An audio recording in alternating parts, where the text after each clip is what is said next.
মানুষকে যতই দাও না কেন, একটা সময় এসে তুমি যখন দিতে পারবে না বা তোমার সামর্থ্য থাকবে না, তুমি তার কাছে খারাপ হয়ে যাবে।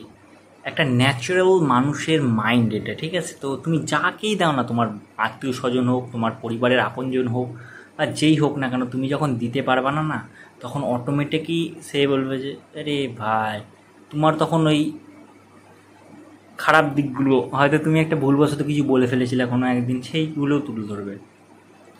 মানুষের নেচারই এমন। তুমি যতদিন দিতে পারবে বা তুমি যতদিন সামর্থ্য থাকবে তোমার, ততদিনই কিন্তু তুমি প্রিয় মানুষ ভাই। তুমি যখনই ব্যাস তোমার খেলা শেষ, তোমাকে আর হচ্ছে না, তুমি কিছু দিতে পারছো না, তুমি অসমর্থ হয়ে পড়েছো, ব্যাস তুমি আর তার কাছে প্রিয় না, অপ্রিয় হয়ে উঠবে। কথাবার্তার মধ্যে একটু ব্যাঘাত ঘটবে ভাই। যে কোনো, তুমি বন্ধুত্ব বলো, ভালোবাসা বলো, পরিবার পরিজন বলো, এটা সব ক্ষেত্রে খাটে এই নীতিটা। এমন একটা কমন নীতি যেখানে হচ্ছে সব রকম মানুষই, মানে সব ক্যাটাগরির মানুষ বা সব সম্পর্কের ক্যাটাগরির মানুষই এই বিষয়টা মেনেই চলে, যে তুমি যতদিন দিতে পারবা ততদিন তুমি ভালো, না দিতে পারলেই কালো।